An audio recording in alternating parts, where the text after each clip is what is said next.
bulsa dahil ang mga sasakyan nito, hindi po kailangan ang gasolina. Kaya ano pang hinihintay nyo? Iwas polusyon na, magaan pa sa bulsa dahil ang mga sasakyan nito, hindi po kailangan ang gasolina. Kaya ano pang hinihintay nyo? Sakay na! Kilala ang jeepney bilang hari ng kalsada.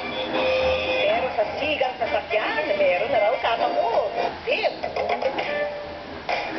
Pagbabawas sa konsumo ng gasolina naman ang layunin ni Ismael, kaya ang kanyang kotse tinatatakbo ng magkahalong gasolina at tubig.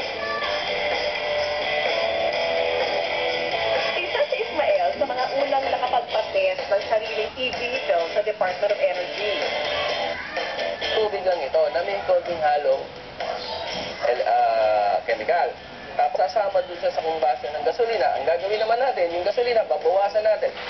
Sa unang testing ito, 40% na agad ang nabawas konsumo ng gasolina. Kaya naman smoke-free ang sasakyan. Wala ka naamoy naman lang na baka sa gasolina eh. Eh, tubig nga lumabas eh, oh. Pero may mas ambisyosong proyekto itong si Ismael. Gusto rin niyang makadisenyo ng self-sustaining battery para naman sa kotse. Ang mangyayari, yung unang first design ko sa Futuristic na SUV, wala nang outside power, ano, ang gagaling. Number 1, 4 na baterya, kakargahan ng isa. Ilang buwan na lang at kaunting fine-tuning ang kailangan bago niya maipakita ang prototype ng self-sustaining battery. Siguradong maraming mga car owner ang matutuwa sa good news na ito.